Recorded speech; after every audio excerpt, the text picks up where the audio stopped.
Hey, welcome back to the Muscle Intelligence Podcast. I'm your host, Ben Pekulski.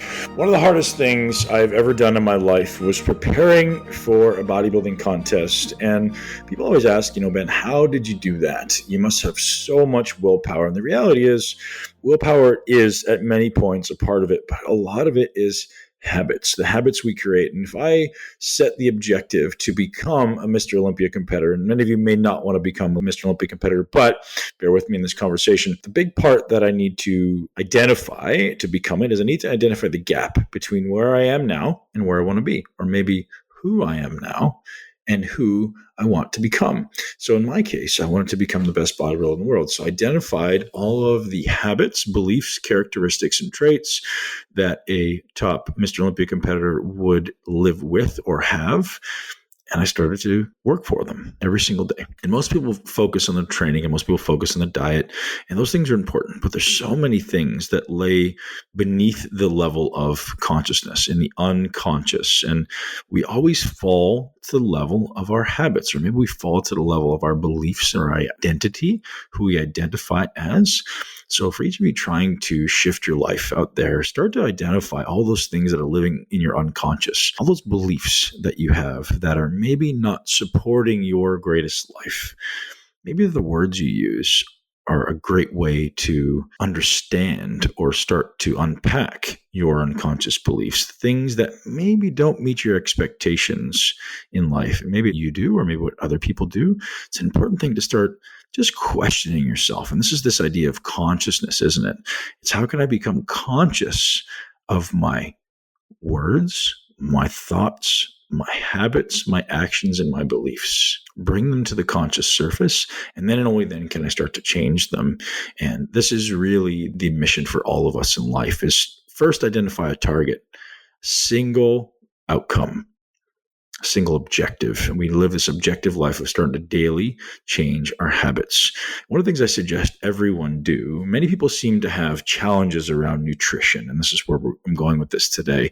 Many people have some challenges around nutrition, don't we? We all say, I can't eat that way. Ben, you have so much willpower to have got into the condition you did to become a Mr. Olympia competitor. And the reality is, it's not necessarily willpower.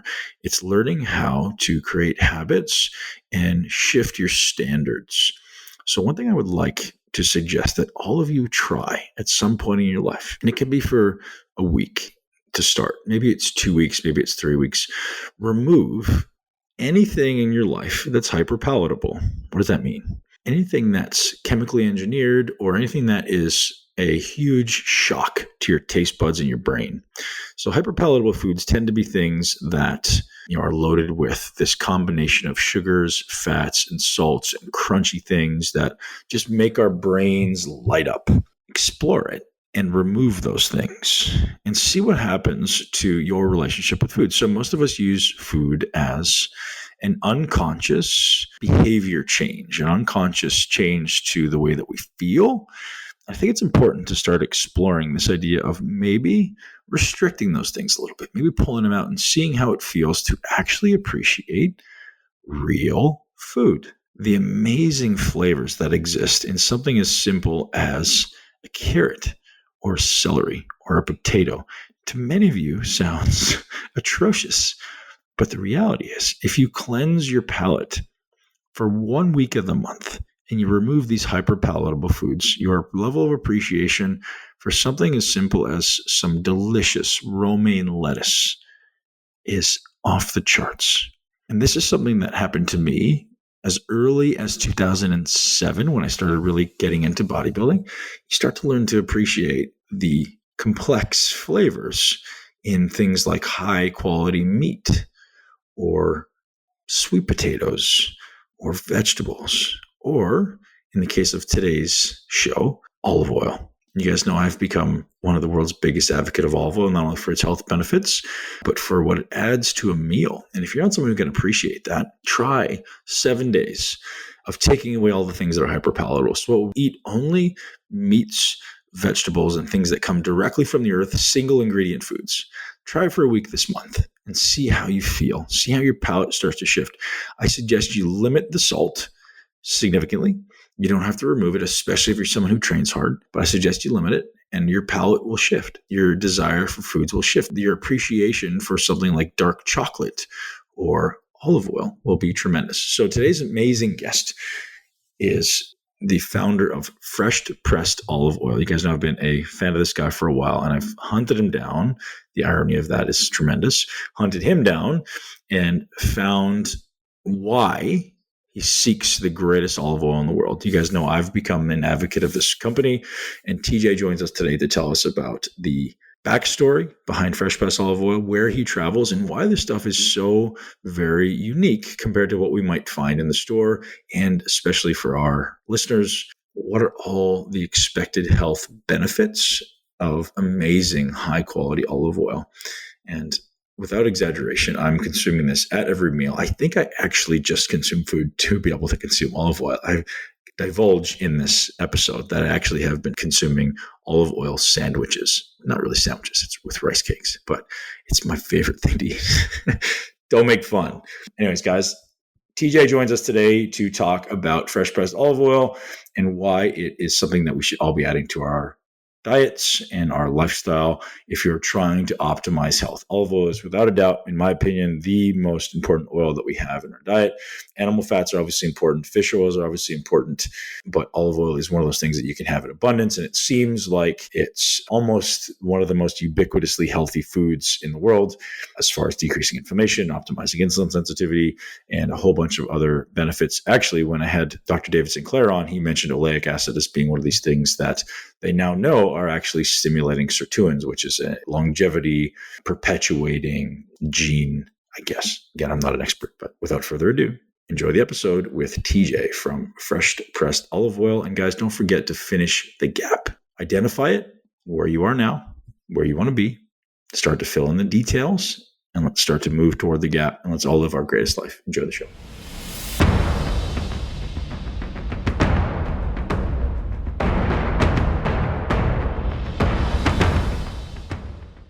So it may be one of my favorite days of the year today because I walked outside of my front door and I saw this cardboard box sitting there. And it's like Christmas for fitness enthusiasts and health advocates. And the reason it is because I received my fresh pressed olive oil. And I'm so grateful to be sitting here speaking with the gentleman who started the Fresh Pressed Olive Oil Club. And TJ, I blow no smoke and I provide no lip service, but literally when I open my front door and I see that stuff sitting there, I feel like a kid on Christmas. And my audience thinks I'm absolutely insane, but once they've tried it, they know. I grew up eating normal store-bought olive oil. And the first time I acquired Fresh Press was one of my very good friends sent me a box. He goes, "Hey man, you got to try this." But I was a competitive bodybuilder and olive oil wasn't a big part of my life. So it wasn't until I retired that I think I'd been on your mailing list, or like I received maybe 4 boxes of this stuff. So I had about 12 bottles sitting in my pantry. And one day I was like, you know what, I'm going to try this. And I was eating a lot of vegetables at the time. So I put a little bit of olive oil and balsamic on it. And I was like, what is this? Like, this doesn't taste normal. And at that point, like I consumed about all 12 bottles in probably a week a bottle. And I've been an avid addicted consumer ever since. So I'm super grateful for you taking the time to join me on the podcast today. Hey, Ben, thank you so much for having me on the podcast and all your support over the years. It's just incredible. You're one of those people like our friend Dr. Gundry, who is like, I only eat so I can consume more olive oil. So that leads me down a funny story. So I woke up this morning, spoke to my daughter, and she goes, "Daddy, what'd you have for breakfast?" And she goes, "Did you have rice cakes and olive oil?" And I was like, all right, this is getting out of hand. My daughter's she's making fun of me. So it's funny. I've started doing this now where one of my favorite meals, and my audience is going to laugh at me, I literally just have plain rice cakes and I cover them in olive oil, and I'm talking generous, and I sprinkle a little bit of sea salt on it. I'll add a poached egg, or I'll add a little bit of fish or something on top. But that to me is like just my favorite thing lately. Wow. And it's amazing. But you just really get to enjoy the flavor of the oils because the rice cake is relatively a little bit of flavor, but not certainly dominating. Totally. And that crunch and the salt. I mean, I can totally see that. Like, I've got to try it. You got to choose the right side of the rice cake to have up because you want the one that holds the most olive oil. It absorbs it. It's there's a technique to everything in life, and that's one you got to learn pretty quickly. Right. And I often tell my listeners not to combine high amounts of carbohydrates and fats. And I think olive oil is the exception because what we know it does is it's going to drive more fat into the cell. But in this case, you actually want those fats to become the cell, right? And we'll get into the whole story behind the Fresh Press Olive Oil Company because I think it's super interesting. But people to understand that the phospholipid bilayer, the composition of your cell, literally is comprised of the foods you eat. So if you're having a lot of saturated fat, the phospholipid bilayer will be comprised primarily of that. And, I actually want my fat cells or any cell in my body to have this encompassing layer of what's called phospholipids, ultimately comprised of olive oil, because it's been shown to have a huge benefit to decreasing inflammation, a huge benefit to improving insulin sensitivity. So the more olive oil you consume, ultimately, the more likely it is that that ratio that exists around the cell will shift more toward these beneficial fats rather than being trans fats or saturated fats or omega-6s, et cetera. You're going to get primarily these amazing fats, which I hope we get to talk about today. Yeah, well, it's interesting. I don't know if you know this or studied this. I can't speak extensively about it, but I know when I'm hanging out with my Italian friends, one of the things they mentioned to me is that olive oil has the same ratio, high quality olive oil has the same fat ratio as human breast milk with also the same very similar levels of linoleic acid. So it's really interesting. It's like this kind of God-given delivery system, the miracle tree that somehow is very paired with the human body for delivery of nutrients and all those sort of things. So it's kind of interesting. I've definitely never heard that. That's so interesting. And I think you're super blessed to be able to travel the world and interact with these cultures that have been consuming olives and olive oil for probably thousands of years. And I think it's a super interesting story to hear how you began on this because, I know you were a chef in New York City. And then how did that turn into like, hey, I want to go search the world for the greatest olives and olive oil? So it kind of goes back. I was working in New York City about 20 years ago. I was working as a food, wine, and travel writer, had a great job with the Food Network and the Today Show for years. And I had this opportunity to visit Sicily. And it just so happened that I was there in October. I was invited to a harvest party. And a little bit more of the backstory. I'm a Southerner. I grew up in the mountains of Western North Carolina. I know what great tomatoes taste like. I know what great fresh pressed apple cider tastes like. I grew up with these items in my backyard. Now, as a chef and someone who I don't know if I had even been to California at that point, it was like, early in my career, maybe 20. I had never tasted fresh olive oil before. It wasn't like a good apple or fresh pressed orange juice, which I totally understood. So just some context of that, being a professional chef and, traveling and all that sort of thing. I got invited to this harvest party in Sicily when I was visiting. And this guy, Matteo, invited me. I'm like, a harvest party for olive oil? Really? Okay. Like, it sounds like a lot of fun. It sounds like a lot of work, but okay, I'm game, and it happened that I just go up on this beautiful hill overlooking the sea there, which was just beautiful, beautiful view, and these olive trees and these white houses that were covered in bougainvillea. It's just really a beautiful day and a lot of work. Like, we harvest these fruit by hand from the tree, and this was about 2005, maybe 2004, 2005, harvested by hand, put them in these small little crates and covered them with branches so sunlight didn't hit the fruit and deteriorate it. And then later in the day, as a family, we loaded in the back of a Fiat Panda. We loaded these small crates of fruit and we drove to the community mill, and we wait in line with all the other Italians, and there are all these families. This was like a Saturday maybe. And so a lot of people were off of work and harvesting in their groves of their home. And so all these Italian families, and there was like a fire going, toasting fresh bread. And so we waited our turn, which took like an hour or maybe longer, but it was a lot of fun hanging out with these folks, these families with their fruit.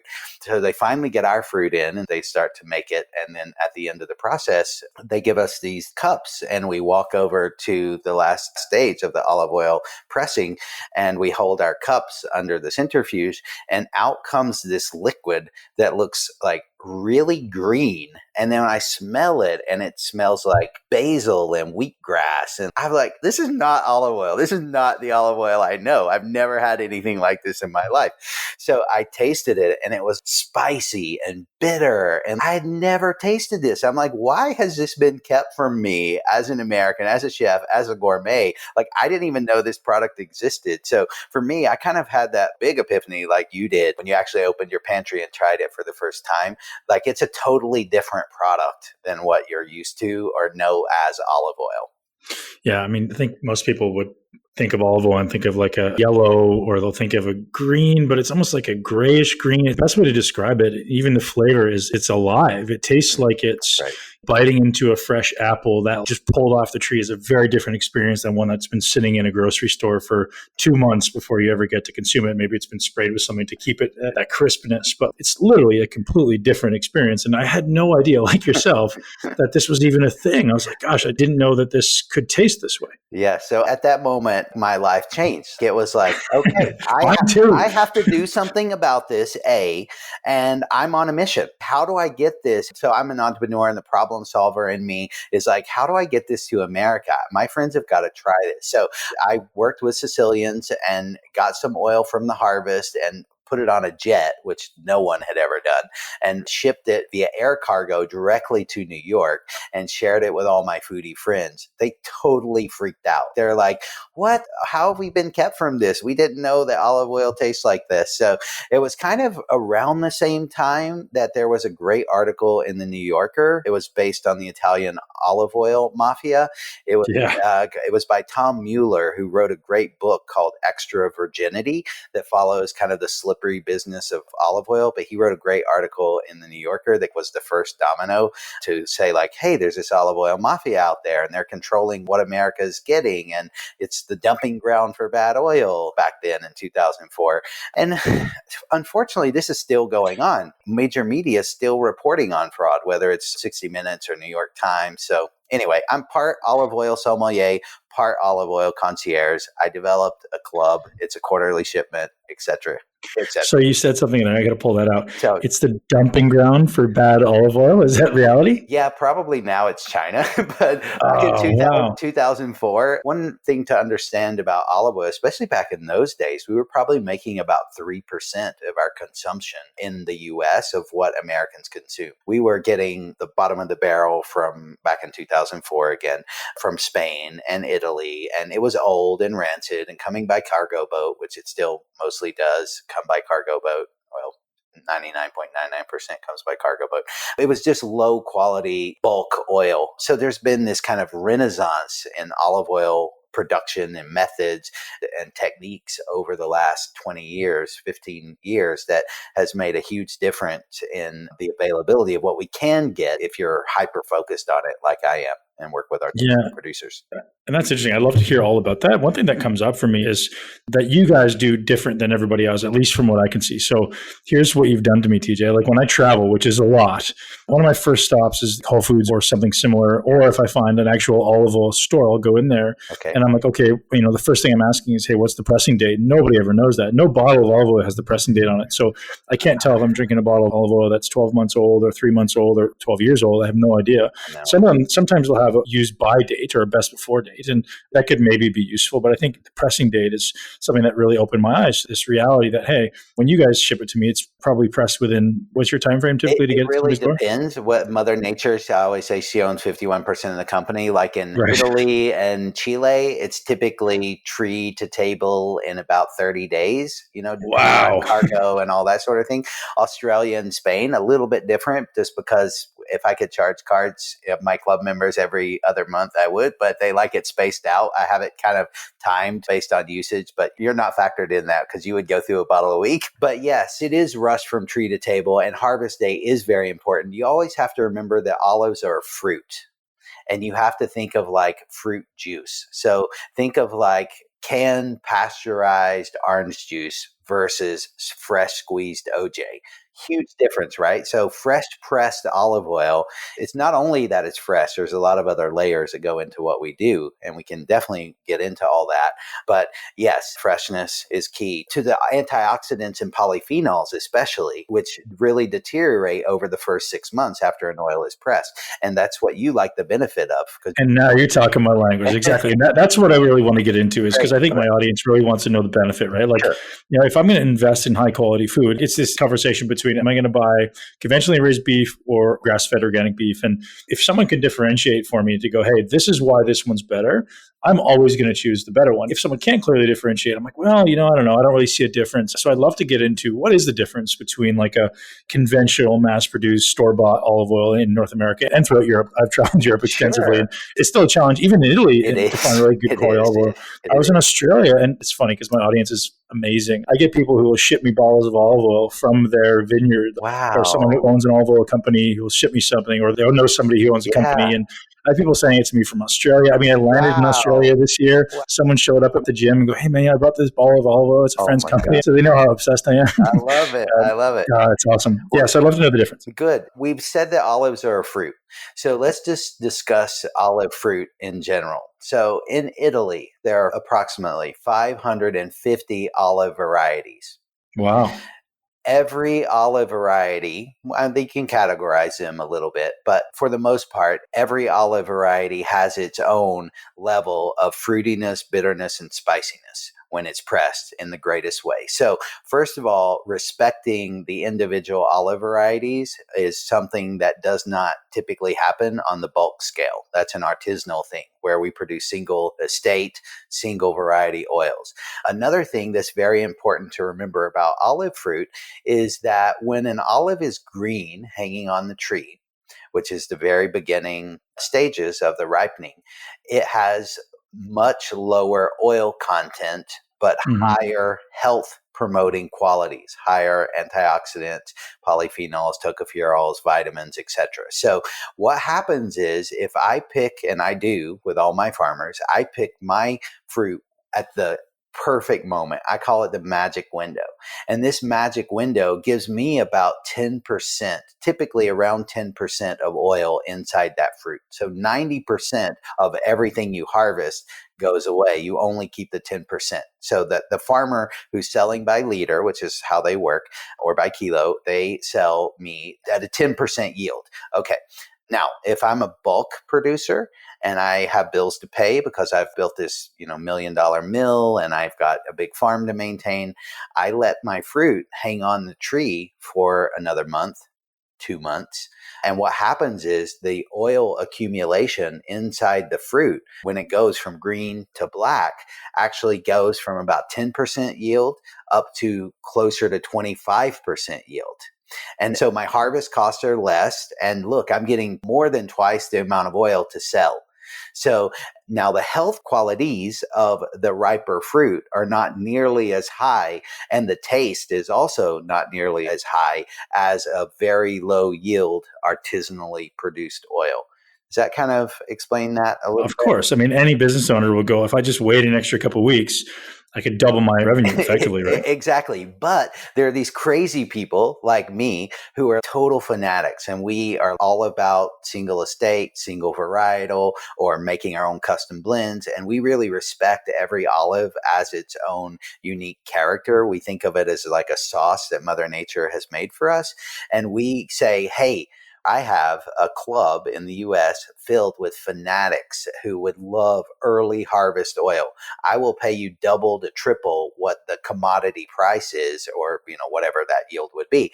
And they're like, okay, really? And I'm like, yes, let's do this. So anyway, that's kind of how it happened. In the pressing report, you may have heard me mention a guide. It's an Italian guide, an olive oil guide. It's kind of like a wine guide or something like that, but it's a guide Hmm. called Flow Sole, and it ranks the top 400 to 500 producers in the world each year. I think I heard you talking about that on a video. I think you did a video with somebody on Instagram, and I heard you talking about that. Oh, cool. So anyway, how it works is Flow Sole, every year they pick this top 20 winners, and it's like winning an Oscar in the olive oil world. And Hmm. so there are basically global competitions for olive oil. Like there's a huge one in New York. There's really competitions all over the world, Australia, where you submit your olive oils to competition or to guides, and then they grade it and score it. Well, Flow Sole, these top 20 Flow Sole winners are the best of the best in the world. And I think I met you maybe at Paleo FX, and Hmm. on that table, out of the 6 selections I had on the table for my 2 recent shipments,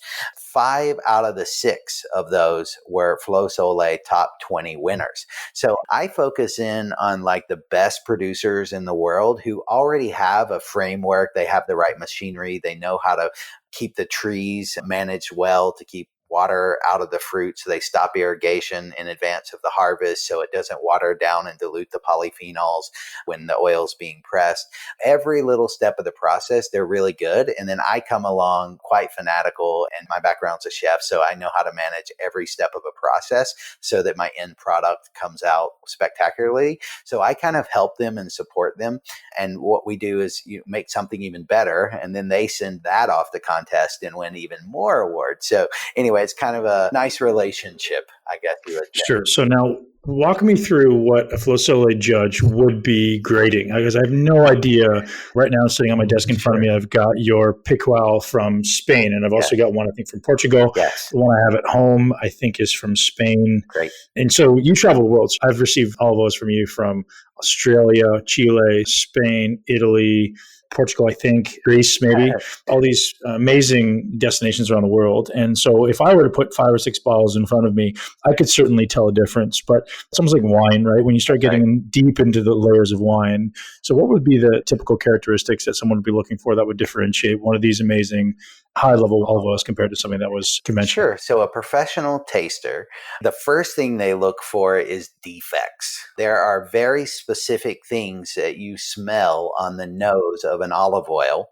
When you taste a final product of olive oil, it tells you the story as a professional taster. You know what the condition of the fruit was when it was harvested. You know the ripeness level. You know whether it was handled well on the way to the mill. Was it pressed quickly? Was the mill clean? Was the storage done properly? Were there any type of damage that damaged the product? So there are these what are called olive oil defects. They're like winey, briny, musty, fusty, waxy. There's all these different kind of descriptors that professional olive oil tasters can identify that correlate to what happened in the beginning of the product. So first of all, that's the first thing you do is you identify defects. So do you actually want to taste one together, Ben? Well, I want to know if you can identify this sound. Okay.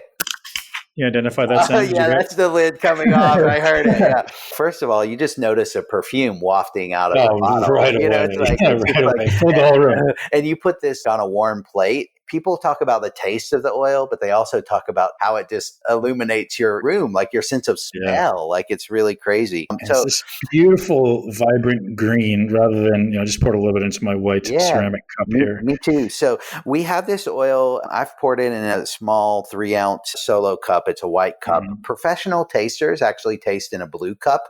And we do that to disguise color because color is not always an indicator of quality. Some olive varieties express more chlorophyll in the final product and other olive varieties don't. So what I have done, I've got this small solo cup. Mine's actually plastic. I like to taste out of this white plastic solo cup. It's a disposable cup. So I've got probably about a tablespoon of the oil. And when your members get this oil at home, because we have a great offer for people to get their hands on this oil later in the podcast. But when you get at home, I invite you to take your current oil out of the pantry and do a side-by-side tasting. I think because that gives it a no-brainer. So I've got my cup. I have a tablespoon of oil inside. If you could do the same, Ben, that would be great. I've got it. So the first step as a professional taster is assessing the nose. We don't taste the oil first. And the reason I have it in this cup is so I can kind of swirl it around in the palm of my hand and warm the oil. So that's why I'm using a thin white plastic cup and why we use a glass cup, because when it's on the palm of your hand, it starts releasing all these aromas. And I've got this Picual probably at least a foot away from my nose, and it's already showing wheatgrass, arugula, fresh basil. I mean, it's like a garden. It's like a chopped salad. So what we'll do, we'll take a sniff at this point. We're going to do a smell test. And really what we're looking for is called fruitiness. So when I say fruitiness, I'm not looking for exactly like green banana, which it could have, of course, or tropical fruit, which it could have. But what we're looking for is the presence of a grassiness, a freshness, an overall pleasing aroma, right? We don't want it to smell vinegary. We don't want it to smell like crayons. We don't want it to smell like wax. We don't want it to smell like rancid or have no smell at all. which a lot of olive oils just have a rancid smell. What we're looking for is that freshness. So that's step one. So that's what we've got. This is beautiful. I think in my tasting notes, I have to pull open my notes to see how it's actually evolving, because olive oil changes. It's not a stable product. Light, time, and temperature change the oil. But I said in my impressions and recommended food pairings, I said, expect complex aromas when you open this assertive, vibrantly green blend of 3 different piquoles: rosemary, tomato leaf, parsley, wild fennel, kale, green banana, sage, cinnamon, and arugula rise from the tasting glass like a sassy culinary perfume. And you're also a poet. You're a chef. And all of that's really well said. Okay, so the next step we do, again, I have about a tablespoon in the cup. I'm going to place about a teaspoon of it in my mouth, and I'm going to kind of chew on it a little bit. So about a teaspoon.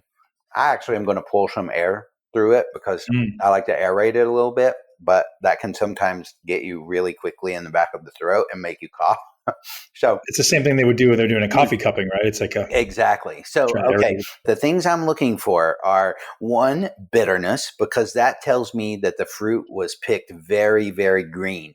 If the olive oil isn't bitter, and when I say bitter, I'll read on some of my descriptions. And then the next thing I'm looking for is a little spiciness. So bitterness and spicy. Definitely spicy, definitely bitter in the throat. So let me finish this reading. So unsurprisingly, it pulls no punches in the mouth either, leading with intense flavors of green tomato and wheatgrass. Close behind, but in perfect harmonic step, are parsley, kale, arugula, green banana, and rosemary. You will notice the bitterness of Belgian endive and radicchio, along with a ginger-like spiciness. So that was my tasting notes for this oil. So again, we're looking for fruitiness, bitterness, and spiciness. So Tuscans, and I was hanging out with some Tuscans at their farm, and they handed me a cup of oil, and they said, "Oh, TJ, be careful. This is a 3-cough oil." I'm like, "What do you mean 3-cough oil?" They're like, "Oh, yeah. So we say an oil is by quality or polyphenol level. We'll say how much it tickles your throat and makes you cough. Is it like a 1-cough oil, a 2-cough oil, or a 3-cough oil based on the polyphenol level?" So it's really interesting way to not judge quality. I mean, not all high quality oils are spicy. I'm not saying that, but they should have a nice little peppery punch, and you should feel the freshness and the polyphenols.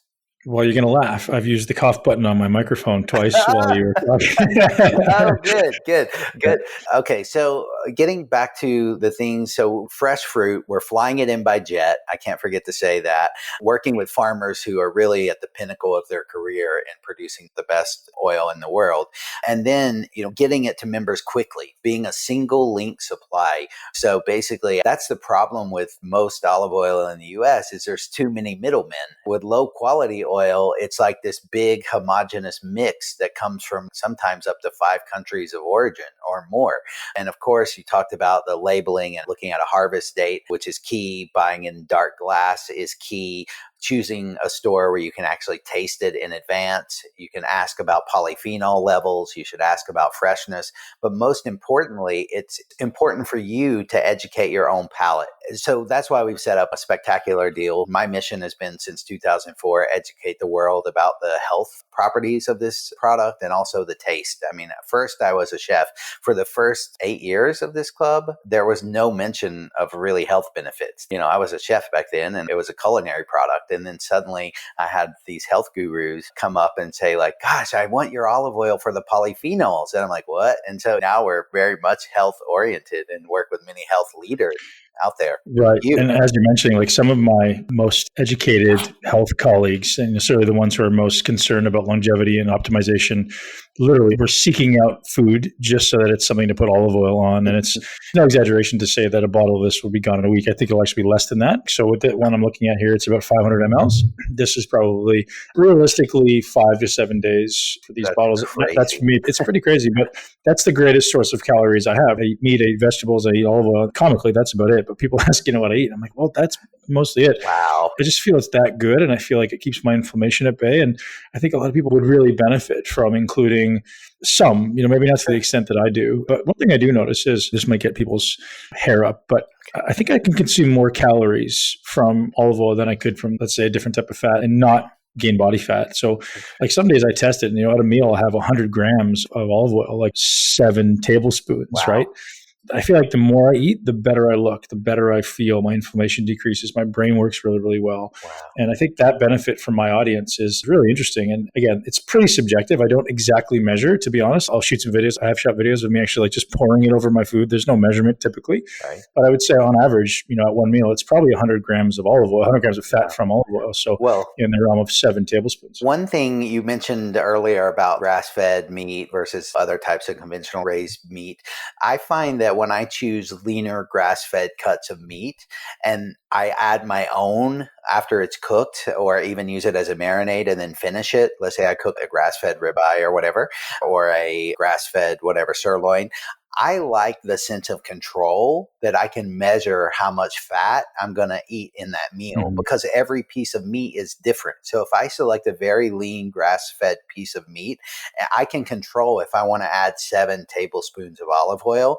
I know it's a healthy fat that's really going to help me, but also I like that sense of control. What's your favorite way to use olive oil? I'm sure you've got an endless list, but like, what's that one where you're like, gosh, I do this and it just lights up my day? It's really hard to narrow it down to one, because I use it in breakfast. If I have yogurt eaters in the club who drizzle it over their Greek yogurt for breakfast with granola. I have people who eat it for dessert, drizzled over vanilla ice cream for dinner parties. I have people who put it in their oatmeal, of all things, which I find kind of strange. But anyway, that's wonderful. But it totally works. So in every quarter, there's like a mild, medium, and bold. Okay. So the polyphenol count goes up typically with the mild, medium, or bold. So the lower. So the pickle one we just had, is that the high polyphenol? Yes. That's the bolder of the trio. And so I think, again, as olive oil is a sauce that Mother Nature has made for you. So I use it more as a sauce than anything. You can cook with it, and we can go down that rabbit hole too, because that's important.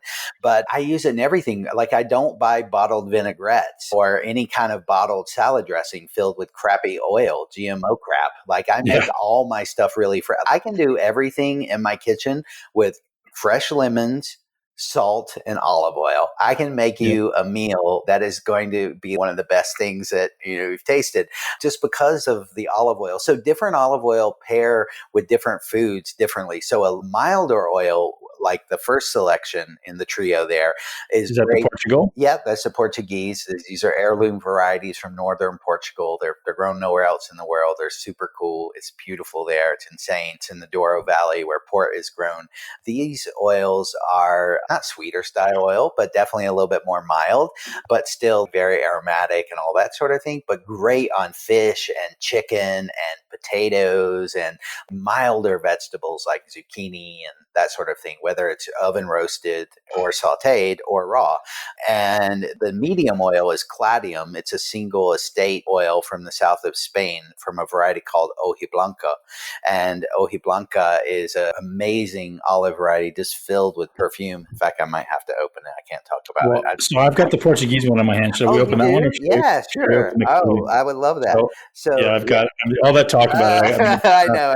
Well, these varieties are super cool. Like, they're not grown anywhere else in America. Let's take a smell test. I got to warm it up a little bit in my palm here in my cup. Totally different, isn't it? It's very different than the Piqual. I mean, it's a different family. Color. Yeah, different color, which again is not necessarily an indicator of quality, but definitely you want it to have some green smells to it. And this one definitely does. It's minty. I get like a wild mint. Let's see what I said in my tasting notes. All right. I said, so you feel free to taste this while I'm going through. So first smell, then taste, looking for bitterness and spiciness and overall harmony. It should be like harmony in a music. You should hear different notes, but then they come together in this beautiful crescendo. All right, let's see. Green, grassy, and alluring on the nose, presenting green tomato, basil, thyme, fennel, celery. That's what I get right now, quite a bit of celery, and mixed salad greens, punctuated by sweet hints of marzipan like almond paste, peppermint, and pear. In the mouth, the flavor of green almonds blooms, along with nuances of tomato, basil, celery leaves, and mosh. The finish is deliciously long, revealing the palate-teasing pepperiness of arugula. So we've tasted in the wrong order. We should have gone mild, medium, bold, but I'm happy to go back and do this. So I'm going to taste a little bit too. because it smells so good. So good. It's absolutely fantastic. And it's definitely unlike anything I've ever experienced. So one thing I want to ask is, not everyone in Europe has access to this. A lot of my listeners are in Australia and New Zealand and other English-speaking countries. What does someone look for when they go into a grocery and they can't access fresh pressed olive oil from your company? Sure. Again, I literally have played this game standing in the olive oil section for 30 minutes, reading every bottle and going, oh, this one doesn't have a press date. So assuming that when I walk into a conventional, and let's say Whole Foods is kind of the gold standard for having an extensive olive oil collection, what are we looking at? Like, how do we differentiate? Harvest date, dark glass, What if pressing the harvest date. date isn't there? Well, typically olive trees produce fruit in all different quantities in alternating years. So one year you'll have a bumper crop and the next year will be a low fruit volume on the tree. So what happens is in Spain, they have these very massive storage facilities where they will take bulk quality oil and store it because they know the next year they're going to have very low volume. So it's a way they even out the supply and demand chain, essentially. So what happens is most olive oil is dated based on when it was bottled. It'll say an expiration date or best before. It'll be based on when it was bottled. There's no correlation to the actual harvest date. So Right. you really don't know. So it's important to look for harvest date. It's important to look for single estate oils because you know that they are controlled by one farm or farmers, and most of those have their own mill. There's some great sources out of California where they harvest oil once a year. My club, we didn't mention this, you mentioned where I traveled, but the reason that I travel is because the Southern Hemisphere harvest schedule is opposite of the Mediterranean. So I have two Mediterranean harvests and then the opposite season. So in October, November, I'm in Italy. In January, February, I'm in Spain. So once that harvest is done, then I move to the Southern Hemisphere. In mid-April and May, I have the Chilean and Argentinian harvest that I'm working because that's when their fresh olives are only harvested once a year. And then after that, I move to Australia in August for my September shipment.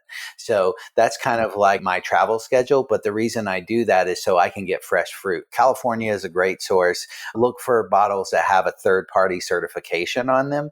Mass bottlers are doing a better job of at least getting away from like clear plastic bottles to moving to dark glass because light, temperature, and time or oxygen kill olive oil. Don't buy in clear bottles. Fluorescent light kills olive oil. I personally don't like buying cloudy olive oils unless I know they're hyper fresh because what happens is that cloudiness settles to the bottom over time, about a month. And what happens there is that starts fermentation in the bottom of your bottle, which creates defects in the oil, which a professional taster would call out and say that's not extra virgin. So sadly, UC Davis did a study 10 years ago. 60 Minutes has called this out. I mean, everybody is calling out the fraud in olive oil. And in fact, there's a recent New York Times article. I'll forward this to you, Ben. But the headline was, "The world of olive oil is murky. Here is help for the home cook. Don't try to parse every word on the label. The keys to good flavor are seeking out the freshest oil and using it generously. Olive oil should be poured lavishly and used up quickly. Experts say that freshness, more than color, price, place of origin, determine its quality." I mean, that's pretty impressive. That's New York It's Times. pretty great. So that perfectly segues into two questions I think need to be answered before. And one should be a relatively simple one is actually maybe two-part question. Sure. Let's say I received your olive oil today. Right. What's the best time frame to consume it in? Let's say it's not opened, Right. sitting on my shelf. How long before I should consume that, knowing that it's been to my door from 30 days effectively since pressing? Sure. So I would definitely store it in a cool, dark spot. So in a pantry, don't decant it in a clear cruet because sunlight will kill it and oxygen will get to it. Now, my oils are very high in antioxidants and polyphenols because of when they're harvested really early. So they have a protection built into them because of how I work. So my oils are very stable. Most of my club members find some open one bottle at a time because they want to keep them as fresh as possible. Others open like one at a time, or others open all three at once, depending on if you like one particular oil with one particular food. So a medium oil would go better with medium boldness of foods. And the bold one, like the piqual, is perfect on a grilled steak or lamb or duck or roasted root vegetables. So you got to kind of pair your food that way. Store cool, dark place, and definitely use them quickly. You don't want to buy like big jugs of olive oil, and especially in clear bottles, and not use them quickly, because once light, time, or temperature gets to them, it kills those polyphenols. Right. One thing I think would be interesting to just quickly address Sure. is this olive oil mafia. What were they doing? It was proposed to me, and I don't know, Sure. proposed that maybe they were cutting it with other olive oil, or they're using the lowest quality stuff, or was it half canola and half olive oil? What are your kind of experiences or understanding of what happened there? Well, that's really a different sector and a different product. That's more like low quality bulk. Yeah, I just want to make sure our Yeah, listeners know sure, the difference. sure. Yeah. So a lot of times you'll find sneaky things like it'll be labeled blend, and blend can sometimes mean that it's blended with other oils. And actually, the independent studies that have been done over the last decade have shown that the agro mafia in Italy, which is a huge thing, does get involved and can cut olive oil with seed oil, a type, whether it be canola or sunflower oil, etc. And they will cut that and then sell it as olive oil as a low cost product. And they will make the same profit as dealing cocaine with very little downside risk, because people don't know what quality olive oil tastes like. They don't know how to tell if an olive oil is good or bad or that sort of thing. So yes, that has been a business. And there was a clip on 60 Minutes. They did a whole segment showing the mafia and how they do this and how they add colorant, they add chlorophyll to the oil so it looks green. And so, this has been going on. I will say that I think the people that are importing the oil, the 96% of oil or 93% that's still being imported for the US consumption, the bottlers, the big ones, are trying to do a better job. They've gone away from the clear bottles. They're moving to dark glass. They're paying more attention. They've been getting pressured from the FDA and consumers too. So they are doing better. But again, it's a separate product because of lack of control and quality of the fruit when it was harvested. I know you're into it for the inflammation markers, and I wanted to tell you a quick story about how there's a compound in olive oil called oleocanthal. And Mhm. so there was a guy, his name was Gary Beauchamp, visiting Sicily maybe about a decade ago. He worked in a lab. He's a scientist and worked predominantly with ibuprofen. That was like his medium he was studying. And he visited Sicily and tried fresh oil for the first time. And he found this same little pinch or bite in the back of the throat, the way that ibuprofen in the lab gave him this little thing in the back of the throat, this sensation. And he decided to take home the oil, and he identified this compound and named it oleocanthal, is akin to ibuprofen. So the problem is it's not a stable compound. It dissipates by about 50% in the first 6 months. So you have to get an oil immediately after pressing. It has to be from green fruit, all these other things. So they're constantly identifying these polyphenols and the health benefits, because you do get that cooling effect to arthritis and muscle issues and that sort of thing.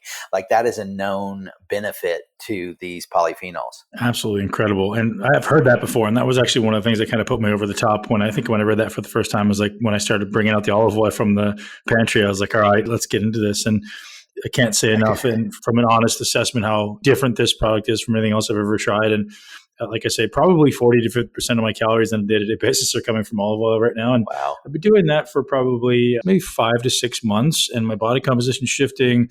My inflammation is shifting. All my inflammation markers are amazing for someone who is a professional bodybuilder who was, really pushing hard on my training and really burning the candle at both ends for 15 years. Wow. It's really turned a lot of things around in my body. And obviously I do a lot of other things that are best practices for Sure. health and training, but this is a big piece of it. And I think what you put into your body matters, and getting the highest quality stuff is absolutely imperative. TJ, I know you created a really special offer for our listeners. I'd love to have you just tell us how our listeners can be able to try fresh pressed olive oil. Absolutely. So the URL is getfresh35.com.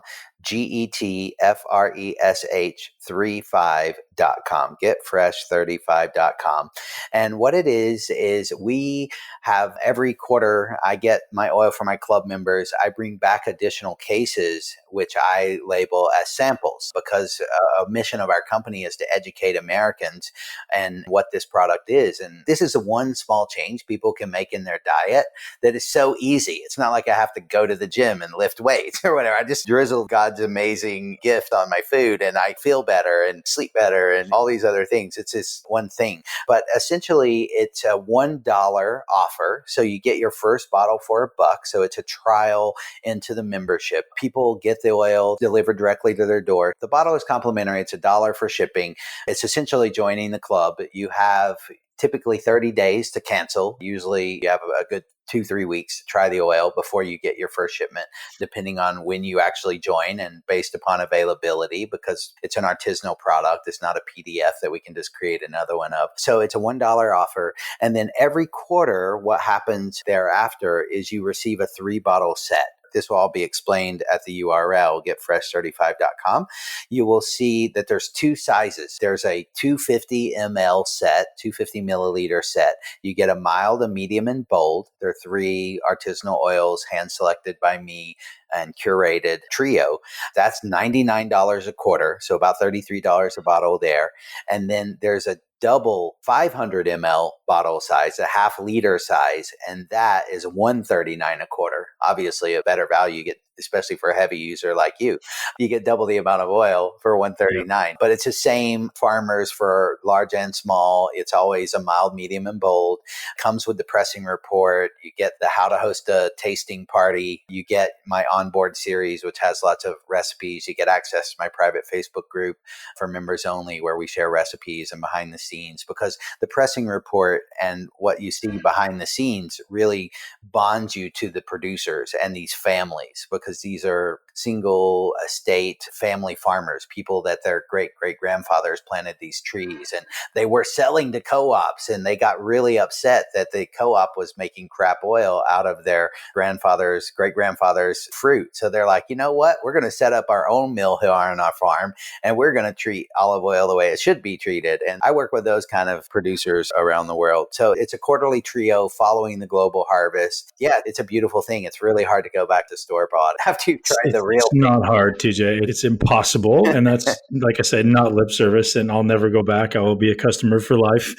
And I highly suggest if anyone is consuming any olive oil right now, give this a try. If you're not consuming olive oil, try it replacing salad dressings, or even like myself, adding it onto things that are obscure and just a way of getting olive oil in my body, which is, anytime I have vegetables, anytime my kids have vegetables, they're getting this olive oil. And in the beginning, to be honest, it was a little bit peppery for them, but now I give them the milder ones and they absolutely love it. Great. And I know I'm doing something healthy for them and for myself. And TJ, thank you so much for the time. Hey. Thank you so much for the wisdom. And I strongly suggest everybody head over to Instagram and follow TJ there, and awesome. Facebook as well, because I know you put out awesome content of your amazing adventures all over the world.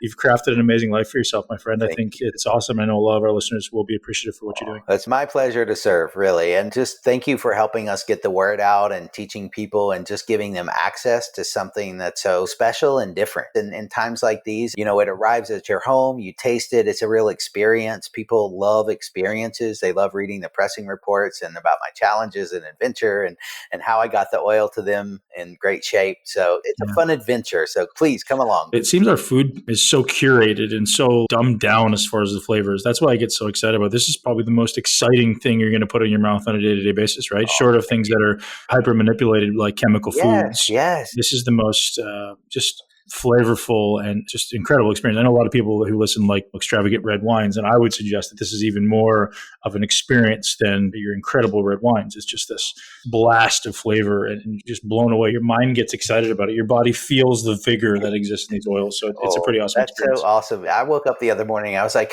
Megan, there's something interesting about this olive oil that I never really put into perspective. And she's like, what do you mean? I'm like, well, this olive oil, my olive oil in the club, is like the very best in the world of a particular product. It is the best of the best of the best. Now, if you think of, let's just use cars, for example, and you think, okay, like a decent Kia, $15,000, that's okay. That's store-bought olive oil. You think about getting the very best car in the world. I mean, I don't know what you would go to or what would be your ultimate car, but you're talking about a price increase of like a gazillion fold to get to the very best. The same with wine, like bottles of great, amazing bottles of wine can go for $5,000 a bottle. Like this is $33 a bottle for like the best. It's really interesting to be able to give people access to something that is the absolute best, that's still a good value. I think it's a pretty interesting perspective. Absolutely. And you're absolutely right. The fact that you're able to quantify that with the, what is it, Flow-Say? Flow-Say.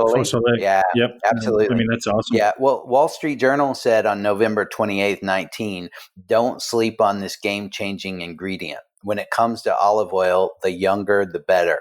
Vibrant, flavorful Olio Nuovo is the pantry pick-me-up you should purchase pronto. I was like, yes, my mission, it's out there. People are paying attention. Like, this is a Wall Street Journal. I'm like, so thank you again, Ben. This really means a lot. Thank you. TJ, thank you for joining me and have an amazing day. Take care, my friend. Thank you.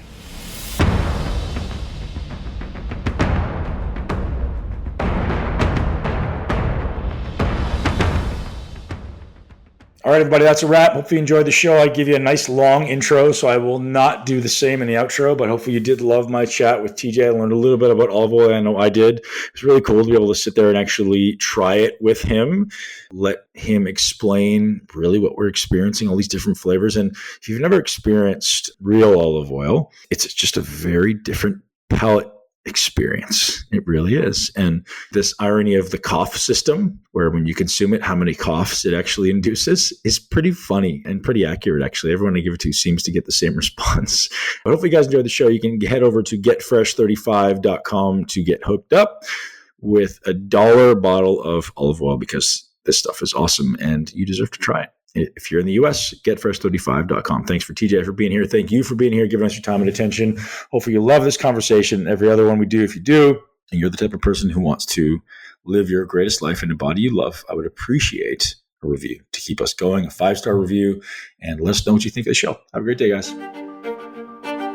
Thank you so much for tuning into Muscle Intelligence. If you enjoyed today's episode, please be sure to share it with at least one person you know. And make sure you're subscribed so you never miss an episode. This podcast is for information purposes only. The statements and views on this podcast are not medical advice. This podcast, including Ben Pekulski and the producers, disclaim responsibility for any possible adverse effects from the use of information contained herein. Opinions of guests are their own, and this podcast does not endorse or accept responsibility for statements made by guests. This podcast does not make any representations or warranties about guest qualifications or credibility. This podcast may contain paid endorsements or advertisements for products or services. Individuals on this podcast may have a direct or indirect financial interest in products or services referred to herein. If you think you have a medical problem, consult a licensed physician.